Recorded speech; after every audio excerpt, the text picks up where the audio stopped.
Hi, welcome to GenCon Plays Board Games, a channel where I, GenCam, play board games solo to help you decide if a game is right for you.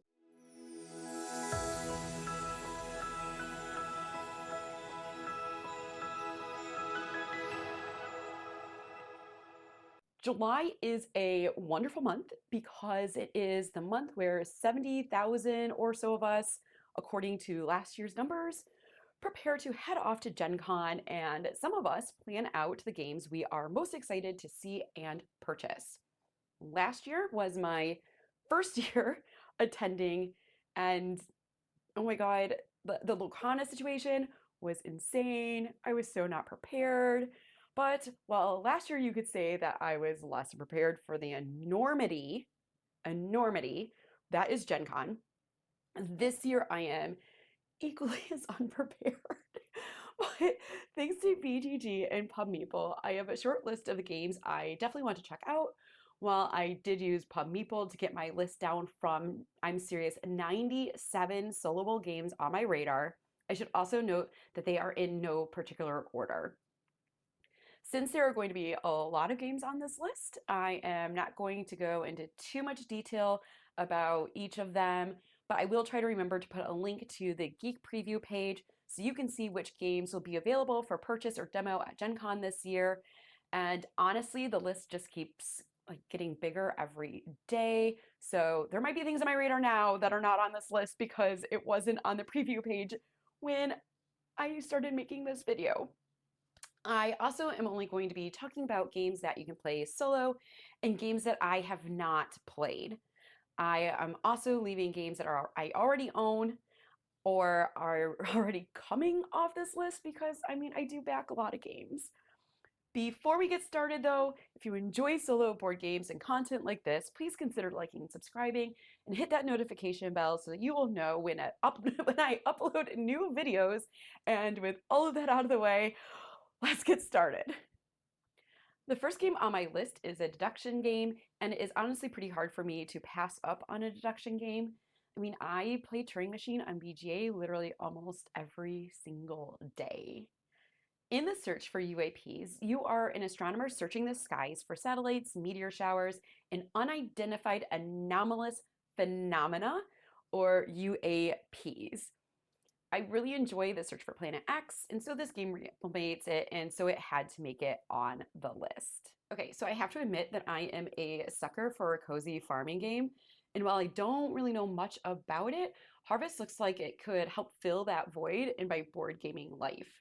In Harvest, you are a farmer, and you are planting seeds, tending to your farm, and harvesting crops to make money, aka score points. It is extra cute because all of the farmers are different animals, and I can't fully tell, but there might be some asymmetrical abilities as well. The price point is a little on the high side on this one at $89, at least for this edition of the game, but I will be stopping by the Keymaster Games booth to check it out. So far this summer, I have really been enjoying small box games, especially ones that are easy to learn and quick to play. So of course I will be checking out Sirens and probably picking up a copy this year at Gen Con. It is hard to pass up a game where I get to play a siren from Greek and Roman mythology. Sirens is a drafting game where you are trying to build patterns to make the most alluring song, which is good for you, but maybe not so much for the sailors, because the first player to get 2 sailor cards wins. I might be a little too excited for this theme. The next game I want to check out is the newest addition to the Alley Cat Games Advance line after its recent successful Kickstarter campaign. Ada's Dream is a dice rolling hand management game where you are assisting Ada Lovelace to build the first computer in this reimagined version of history. Yes, I study history. No, I have not studied Ada or Charles Babbage, but if you know something on the topic, please let me know in the comments below.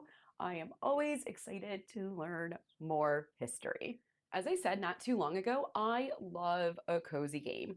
I also really like food, and in Wild Gardens, you take up the role of a forager who is gathering ingredients to cook the best meals, Can I get a yes, please? One of the aspects of the game that I find the most intriguing is how players can upgrade their actions by visiting the library, allowing them to be able to take more actions on their turns.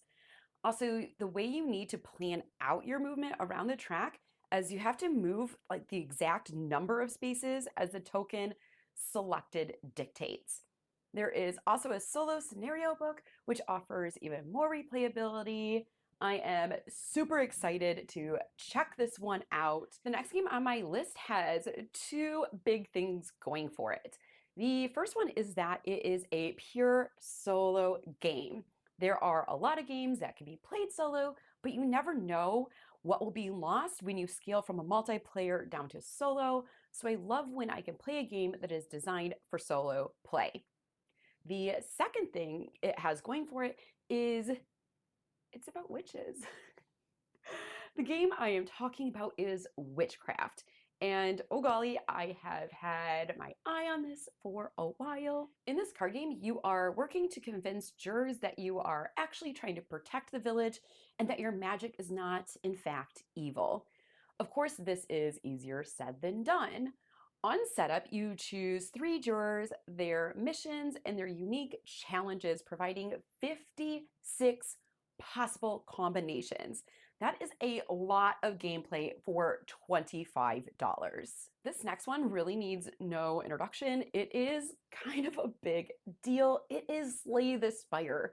I really enjoy the video game. I'm not good at it, but I've been playing it a lot recently. So the chance to play it in board game form and possibly play it co-op with my family really shoots this one pretty high up on my list. However, maybe we should keep the hefty price tag between us and not tell my husband because, ouch. Yeah, we're not going to tell him. We're not going to tell him. Campaign, co-op, narrative choices, sold. I am talking about Wandering Galaxy. I honestly don't know much about the game, but I am really excited to see it in person, especially after hearing Steve from Co-op Guild talking about it and giving Firefly vibes. And now watching the trailer video on Kickstarter, I am fairly certain I will be backing this game immediately. I mean, probably literally at the Plaid Hat Games booth. I could totally see myself being like, yes. Actually, I already said sold. So yeah, I guess I'm backing it, right? Like, of course I am. Next game on the list is another friendly price point game, which we're really appreciating right now. Though I kind of feel like it should be, since it is an escape room style game and so can only be played once. It is SideQuest Frostpunk. Now, when I first saw this game, I thought it was going to be an expansion to the giant Frostpunk game that I don't currently own, but it is not. It is a cooperative escape room, which normally is not something I would get excited about.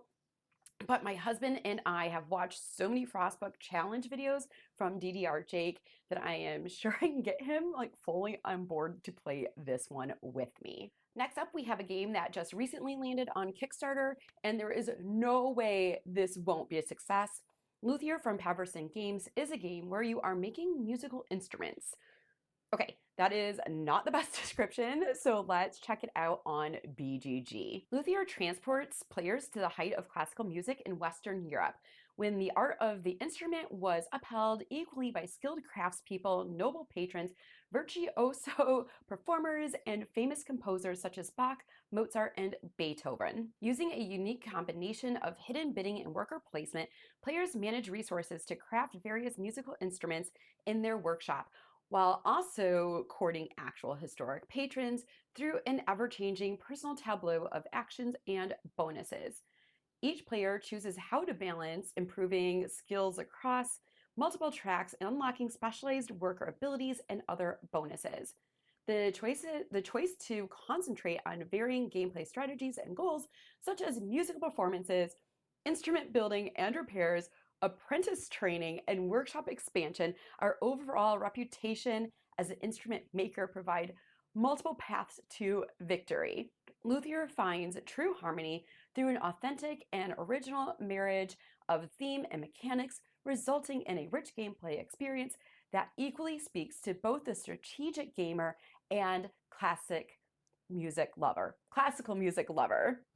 Okay, that was a lot. That was a lot to read, but I was not going to explain that better. Let's just be honest. Distilled from Paverson Games is one that I enjoyed so much that it is the game I chose to stream at Gen Con from the Gen Con studios last year. I will link the stream in the description below if you want to see Matthew from Room 51 and I distill some spirits. But back to Luthier, this game looks gorgeous with art from Vincent Dutray, and it is a must-have for me. The next game on my list is a game that, of course, you can play solo, but is another one I also want to try multiplayer because it is a simultaneous play worker placement game. It is Fromage from Road to Infamy Games and will be available for purchase. So how it works is players will be placing their workers on the quadrant of the board that is facing them so that they can gather resources and make cheese. After everyone has finished their turns, the board rotates, and so each player will have a new quadrant to work with. I honestly don't know much more than that, but that is why it is a must-see for me. I've never really ranked my board game theme preferences, but I am fairly certain nature themed games are near the top, if not number one for me.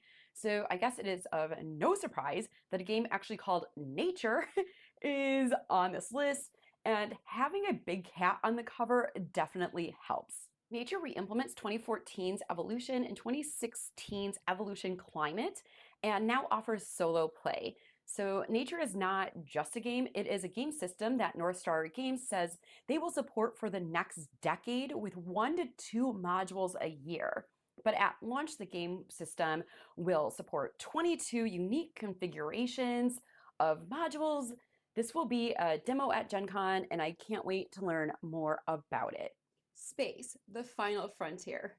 Okay, sorry, not the most original introduction, but I kind of had to do it. I know pretty much nothing about Star Trek Captain's Chair, but they literally had me with the title alone.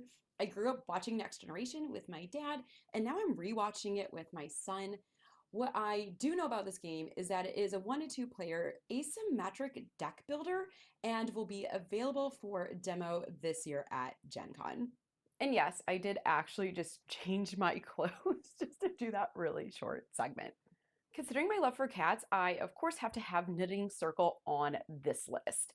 Calico is so well loved, I have to imagine that this is probably on almost all lists, to be honest. But in Knitting Circle, you are collecting yarn to knit garments with the right combination of colors and patterns to earn victory points.